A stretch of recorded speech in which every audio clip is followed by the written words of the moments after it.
What's up, y'all? Okay, so we are live today for the Mental Man Monday live stream. We are a little late, and that's okay because guess what? I'm going to sleep after this. Like legit, I'm going to probably read a little bit. I'm gonna stretch. I'm going to bed. It's 8:49. Let's get out of here by 9:30 at the latest, so I can be done. Take my nap, lay down, shout, yeah, do that. See, I can't even talk right. Today just felt like a lot today. I woke up late. Everything was just out of the ordinary, out of order. So that's all right. We finna get everything settled on right now. What was I about to say? So today is Monday, and we got another hot fire episode. But I want to first get into a discussion about some things. So first of all, shout out to Dr. Matt for this past episode as a man track 4.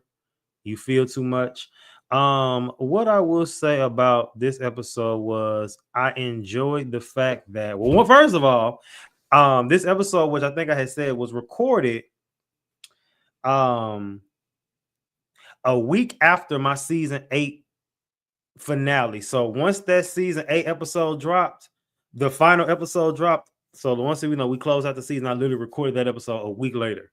Yeah, and that's the oldest one that I have stored up. Yeah, the other ones have dropped kind of like a little after, but that was my oldest episode on file. And I really enjoyed them because it was so many things I forgot that happened. So many gems dropped, referencing Tiger Woods, talking about erectile dysfunction. We talked about Miss Frizzle. I forgot all about that in the Miss Frizzle theory.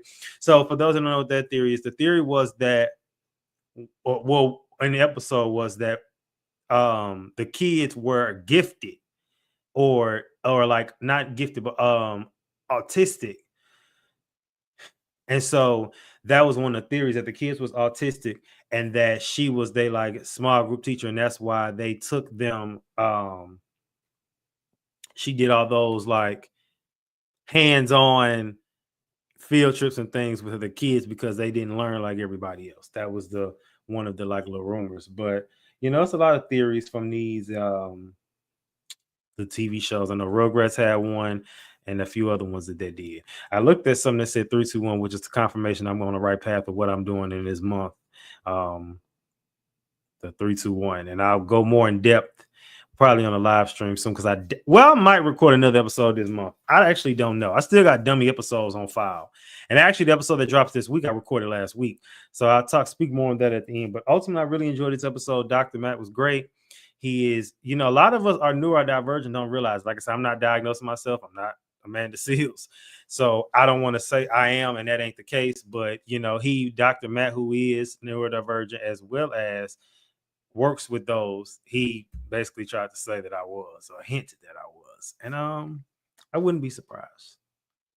But I was never diagnosed. So, good episode. One of my favorite points from the episode was when we talked about what was it? I like when we had the conversation about feeling too much. I like when we had the conversation about it was something else I really liked. It was a few things. Everything's slipping my mind right now. I don't know. I just like the flow of the conversation. It was really good. Oh, when he tried to not play me, we was talking about his wife, and I was like, not his wife. No. Okay, there we go. I like when he talked about the pride that men have, and he was basically trying to argue with his wife about when she was like, well, I'm gonna just pay the bill or whatever, the rent. He was like, no, I'm not letting you pay the rent. She was like, why? He was like, because I'm the man. And I like that he's shown that vulnerability because a lot of times men need to because they think they always have to pay the rent. And it's like, not saying that they shouldn't be the goal, but if things happen, you should want to know or want to believe that you were the woman who's gonna be like, okay, I'm gonna hold it down because you right now. You know what I mean? Because I'm the man want to be no woman that's like, oh well, dang, what you gonna do? You know what I mean? Or dang, what we gonna do? So you should be able to be like, dang, yeah, I got you if something happens. So that was good that he discussed that. I like that. The flow was great. We had another licensed professional on the show, and it's been in and out thus far this season. Like one here, then not, then one here, then not. Will it follow that format every episode? Probably not, but definitely try to for this, these tracks. And we're coming towards the end. That one, the last leg of the tracks of the volume 2, As a Man series, volume 2, third track 5, and then track 6. and then we'll be moving on to just episode 7. So good stuff, good stuff. All right, now let's get into the first topic for the day, y'all. Like I said, I'm try not to be before you long. So the first topic for the day centers around our boy Bow Wow.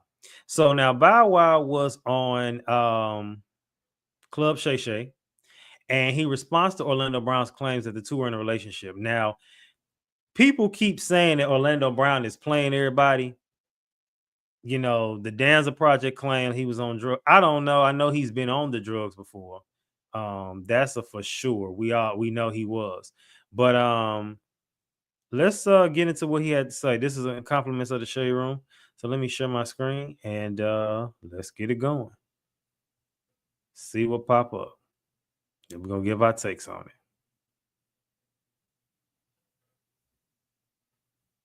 His life, but outside of that, I've always thought he was talented. Orlando Brown, when he mentioned that you guys had a relationship, I always said that there is talent, even though he does and says crazy stuff. And before he started wilding on me and saying I'm really Tupac, and he'd be saying, if he was here right now, he'll say, "No, you really somebody else is you." And you'd be like, "What?" And he will call you that the whole interview. You just be like, "What? What is he on?" Like, but I always thought that, you know, people just use him. It's sad in some ways, but I feel like the boy is talented. He's funny as hell. And if given the right opportunity, somebody really gives him something where he can be himself, Orlando Brown, I think it'll pop. I'm not going to sit here and down the brother or diss him, or, you know, a lot of cats, like, you got to see that boy. Like, you're going to have to, all right, he walk in here, he ain't about to say none of he ain't about to say none of that to me in my face. He gonna walk, "What up, Val?" Man, you know I be just ebbing around. I know how these things go. I don't really take nothing serious. It's all talented as hell. And I always thought that since all of these people, as long as you ain't playing my money, ain't playing my kids, I ain't tripping. We can deal with it. I ain't tripping, man. I'm laughing. It's clownery. We laugh at stuff like that. I ain't tripping on Orlando Brown like that. As long as you ain't playing my money, ain't playing my kids, I ain't tripping. We can deal with it. I ain't tripping. You got to tell people the truth, Bow Wow. Tell people the truth, bro. If you got bomb, you got to embrace that. Why? Okay. All right, let's get into the first part for today, which is, what does this have to do with mental health? So Bow Wow came out the gate, you know, chill, cool, calm, collected. And Bow Wow's been known to tweak out in times. But he was just like, I'm even taking that seriously, which, remember, the definition of mental health is the study of how we act, think, and feel, right? And he just was like, I'm not even engaging with that. Like, you know, he's talented. Same thing kind of Raven was saying on the Jason Lee show from the clip I saw. She was just like, he's talented, y'all. He is playing with y'all. This man is, you know. So one thing is, could they be conspiring together to just say he you know, playing with y'all? Or is he really serious? You know, you know, with the whole situation, mental health wise, it can make you feel a way when someone's dragging you. And, you know, it's kind of like, what was the Jay-Z said? It was like, if two people going arguing, it's only a fool argue, something like that. And if from a distance, if they see y'all arguing, they won't know who the fool is. So it's like, if Bow Wow go back and forth with Orlando Brown, Orlando Brown won, because Orlando Brown is trolling. You know, whether he's saying what he means, whether it's like a Monique, whether he's saying something jokingly and he means it, you know, but he's saying in a joking way. Either way, he going back and forth with that. It's looking like, you know, if you want to let him play that crazy role, then you just kind of let him have it. And I think that he's doing good mental health wise of just saying, I'm not even going to engage. You know, he even said people in his camp, like, you need to go see him, but he got to see you about that. But it's like, what's that going to do? Because now if you go fight him, it's going to be one other side of people that say, well, is it true? Why are you fighting him? You know what I mean? WWID, what would I do in this situation? So in this situation, I mean, it's obvious. We would like to be like, you know what? I would do the Bow Wow, and I would just be like, you know, give him his props. But I think if we put this in perspective, if this was us and we're Bow Wow, and we're going to speak from Orlando Brown point of view. Or can we? Should we?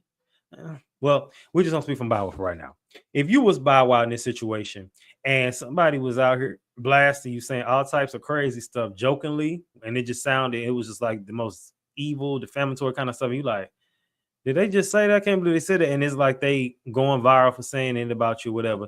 And a lot of times you're going to want to defend yourself. It's easy to say, oh, just just to let them have it. But in certain situations, you kind of have to, because in those situations, if you go back and forth, it's gonna make it look real. Now it's different than maybe saying somebody saying something like you stole money from them or some crazy like that. But the stuff Orlando Brown is saying, if you respond to that, it's gonna look like it's true.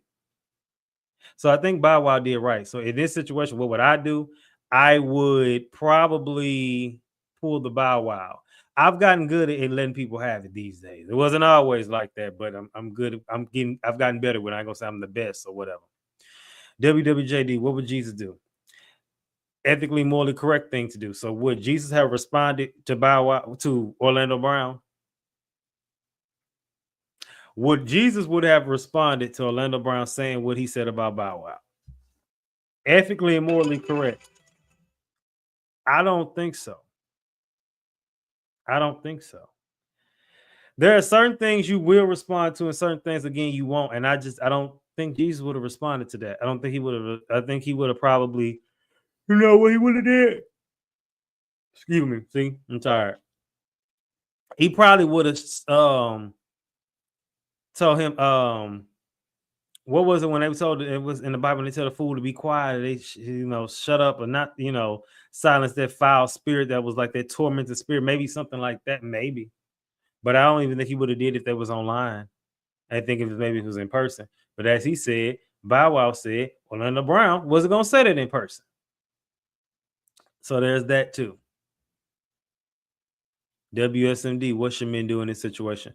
So what should men do in this situation? Honestly, what you should do is just let the fool be the fool. But in case you do respond, just know it's gonna keep it going. And sometimes no response, dead stuff. Because sometimes you keep going back and forth, it's gonna keep it going. I've had to learn at this older age, sometimes with people, I have to let them have it. Like, because say for instance, if this person is dead wrong and they saying stuff about you and they doing stuff at you, and you go back and forth with them, you're gonna add fuel to the fire. Whereas you pay that person dust, literally do not engage, it's gonna die eventually. Because after a while, it's like they picking it and they're not getting a response. They're not getting what they're looking for. So keep that in mind. If you don't feed into it, you won't be able to give them what they're looking for, because they want a reaction. They want a reaction. Bow Wow did a great job. All right, y'all. Now, see, we move fast today. All right, y'all. Let's move to the final topic for the day. So the final topic is another clip from the Funky Fat Fresh podcast, Cam Newton. And I'm gonna have to take a break from recapping stuff on his stuff, because I feel like I'm always taking a clip from his stuff. And this is also compliments of the Shade Room. So Ace Metaphor, who has been and talked about for a while now, they've been letting him have it for a long time. All these people come out saying he stole money and he was doing all types of crazy stuff. But we ain't here to judge that part. He's made a comment about how men feel about women on the podcast. So I have some interesting takes on this. So let's share my screen. Let's see what he got to say. And then we can all go to bed.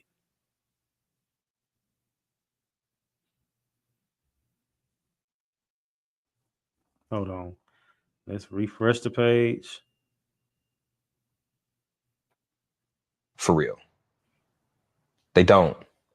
They like women sexually, but they don't like women. They're not attracted to what a woman is outside of her sexual organs. So then when we get into why a lot of men womanize, or why it's just they're minimizing a woman based off of who she slept with or who she potentially can sleep for, because it's like you haven't gained the appreciation of the wholeness of a woman yet, and what that wholeness of a woman can bring to your life. A lot of times we'll talk about strength and we'll say men are stronger than women, but that's because we value physical strength. We're not talking about emotional strength, spiritual strength. Yeah. We're not talking about the type of strength that can run a household. And we're not putting that same type of weight. And what I would encourage, and this was the shift that I had to do, is I had to start liking the wholeness of a woman outside of sex. And then when you do that, now you appreciate the things a complete woman can bring to your life. When we talk about the Bible talks about finding a capable wife, right? That capable wife, that person that if you was to stumble, can pick up the ball and start running. And there's a lot of men that have just a wife because they was only concerned about what she can do in the bed. Yeah. And so what I'm just encouraging men to do is just like, And it's for our own benefit, because a lot of us, especially men with some type of means, we end up finding a dependent, not a partner. Yeah, she can fuck us good, but if you was able to stumble, bro, what the fuck is gonna happen with your family? And so I just encourage men to be, I'm not gonna say more, because that's unrealistic to a lot of men, but as attracted to what she brings as a feminine energy to your life outside of just what you're doing in between. Check this out. A lot of heterosexual men don't like women. All right, let's get into it. All right, let's get off. What does this have to do with mental health? Study of how we act, think, and feel. So, despite everything he's been going through, he's got a post. That comment is going viral. Obviously, and people like it. A lot of people enjoy his comment. I think it was a good. I believe he's 100% right. I believe a lot of men, they don't like women, and not sexually. They just really don't like them. And a lot of times, I don't know. It's this red pill stuff is tearing people up, and a lot of these men that are a part of the red pill is like they like women because that's like I'm supposed to be one and I'm attracted to one, but it's like almost like they don't like them. It's like they supposed to be the lesser or and don't get it twisted. I believe that God got the man in the head for a reason, because that's the Bible. But in the same breath, women aren't second-class citizens. And I think that a lot of these, and I ain't gonna just blame it on the red pill, but a lot of these men think like that. So in this moment where he said that, I like that okay, how do I want to say this? Study of how we act, think, and feel, right? He's taking accountability for saying that he used to be that guy who maybe didn't like women, or, didn't like them as who they are, and was more so just worried about aesthetically and just being with them and all that kind of stuff too. And sometimes we get to the point where I have to wonder, some of these men who get to a certain age and it's like they still dogging women, like what's internally going on? What is I really wonder that. And there's certain two dudes, I'll be like, it was different when we was kids. You lose your virginity, you early 20s, mid 20s, and teens and stuff. But people be 30, 40 still doing the same thing. It's like, what you doing? What's going on? You still can't be getting back at Caleb from preschool. Because dudes be holding on to them heartbreaks and then for the rest of their life and never let it go. And be talking about taking them out on the next one. WWID, what would I do in this situation? So first of all, he openly took accountability for how he viewed women. Despite everything else he's going through, we ain't going to talk about that because, that everybody else is doing that. This ain't this type of show. But in this case, just analyzing what he talked about, he takes accountability. He gives his take on the situation. And the best people to give their takes on situations are people that been through what they're speaking on. You know what I'm saying? I always use the metaphor with weight loss, right? It's easier. You can listen to a fitness guru talk about losing weight, but it's something when that fitness guru used to be big like you. You know what I mean? And even with me, like my whole Instagram feed on my podcast page is all big dudes losing weight because I got to stop playing. Like I said, I lost a lot of weight, and that's great, but it's time to go to the next level, and I've been playing for too long. So I'm saying this because I want y'all to hold me accountable. I want to look drastically different in a good way. Like I said, I look good now. I'm trying to look excellent. This has been long enough. Like I should be looking better than this, and that's on me. So I have to take accountability and got caught up in being okay with how far I came, but it's time to go a little further. But I say that to go back to a situation when we talk about accountability. He quoted the Bible correctly, and it's good to see him saying that, and that people are waking up to that. The fact that, like he said, men don't be liking women like that. But in the same breath, and I'm a flipping, maybe this is just the debater in me. Some women, I believe, don't like men. I believe we genuinely, as a community, men don't like women and women don't like men. And I think a lot of it has to do with social media. And I think it's a lot of people's traumas. Because have you ever seen those women? Because there's a lot of men that berate women. And we talk about that all the time. But it's a lot of women that try to berate men too. It's like try to like bring them down a notch, or like try to like talk them. You know what I'm saying? It's just like, and both parties hurt by something. So I don't know. I think that's just definitely this is a great conversation starter, and it's just better than the 50-50 in the gender wars. I mean, it kind of falls to the gender war category a little bit, but I'm so tired of them conversations. I'm so tired. WWJD, what would Jesus do? So in this situation, ethically, morally correct, you know, you say where you went wrong, you say what the truth is, and you don't really care who gets offended because the truth is going to be offensive. Someone's not going to like the truth. I saw somebody say in the comments that Cam is the dude he's talking about, and that's why he's not really moved by the conversation. Listen, Cam has some unique perspectives, some of which he can defend.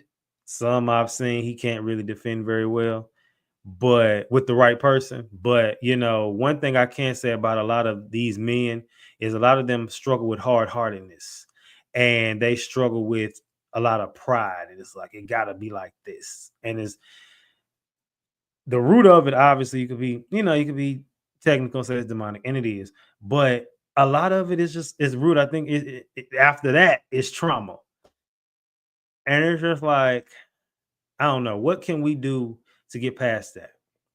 Let's answer in WSMD. What should men do in the situation? What can we do to get past that? I mean, I just guess we can keep having more conversations.